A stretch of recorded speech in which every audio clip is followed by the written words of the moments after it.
Ceux qui sont dans la voie de l'illicite, dans le haram, dans l'argent illicite, loin de la prière, loin de la religion, loin de... Bien que quand on voit de manière apparente, ils n'ont rien à envier à personne. Souvent, ils ont des belles maisons, ils ont de l'argent, ils ont tout pour être heureux. Et ils sont heureux quelquefois de manière apparente. Mais on a dit que le bonheur, c'est un sentiment intérieur.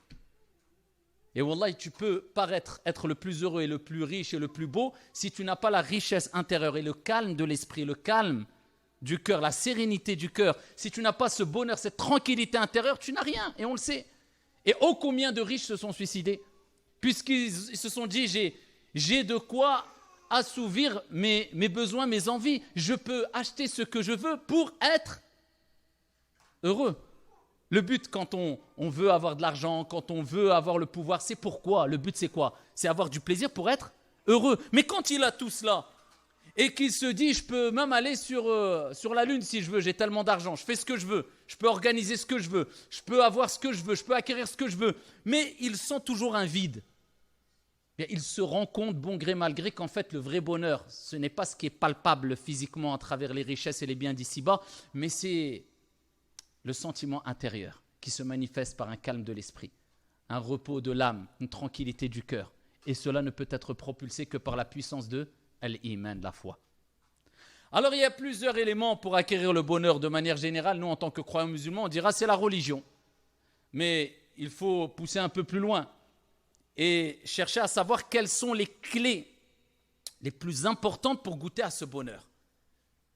De manière quotidienne, chaque jour, matin, midi et soir. Que ça ne soit pas ponctuel, mais que tu vives heureux. Bien sûr, on se comprend. Il y aura des moments de tristesse, il y aura des moments de douleur, il y aura des malheurs dans la vie. C'est sunnatullah. Ça, c'est le décret d'Allah subhanahu wa ta'ala. Allah azza wa jalla a dit au prophète alayhi salatu wa salam dans le Coran wa la taku fi dayqi mimma yamkurun inna Allaha ma'a alladhina attaqaw. Et ne sois pas wa la taku fi dayqi mimma yamkurun. N'est pas ce sentiment d'angoisse. Il ne faut pas avoir cette poitrine serrée, être mal, être gêné à cause de ceux qui complotent contre toi. Allah est avec ceux qui le craignent. Et Allah est avec les bienfaisants. Allah s'adresse à qui? Au prophète alayhi salatu wa salam. Le prophète a pleuré quand son fils est décédé. Et il a rappelé que c'est une miséricorde de la part d'Allah. Donc c'est tout à fait normal d'avoir ces moments de joie, de tristesse, de réussite, d'échec. Allah nous dit dans le Coran, et c'est ainsi que nous faisons alterner les jours. Un jour pour toi, un jour contre toi. Un jour bon, un jour mauvais. Un jour de joie, un jour de tristesse. Mais le croyant, eh bien, c'est pertinemment que ces épreuves, eh bien, seront une source de bonheur au jour de la résurrection. Et que ce n'est que passager. Et il ne dépasse pas les limites en se plaignant d'Allah, mais il se plaint auprès d'Allah en étant satisfait de ce qui lui arrive. Et il sait pertinemment que toute épreuve qui le touche, eh bien, c'est une expiation des péchés et c'est une purification pour lui ici-bas et dans le delà. Et sûrement qu'Allah subhanahu wa ta'ala lui a évité pire. Parce qu'Allah subhanahu wa ta'ala, de par sa miséricorde, eh bien, il n'accorde pas, il ne donne pas à une âme une charge au-dessus de sa capacité. La yukallifullahu nafsan illa wus'aha. Tout ce que tu vis, tu peux le supporter et tu peux le surmonter. Il faut simplement t'en remettre à Allah subhanahu wa ta'ala et savoir qu'Allah azza wa jal n'abandonne jamais ses serviteurs qui disent La ilaha illallah Muhammadur Rasulullah.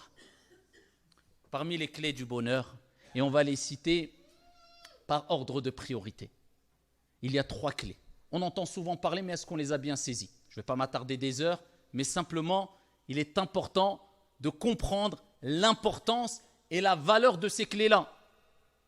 Il y a ad-du'a. Ensuite, un degré au-dessus de du'a, il y a ad-dhikr, l'évocation. Ensuite, un degré au-dessus de l'évocation, il y a as-salah, la prière. Pourquoi ad-dhikr au-dessus de l'invocation? Pourquoi la prière au-dessus du dhikr? On va le voir, incha'Allah.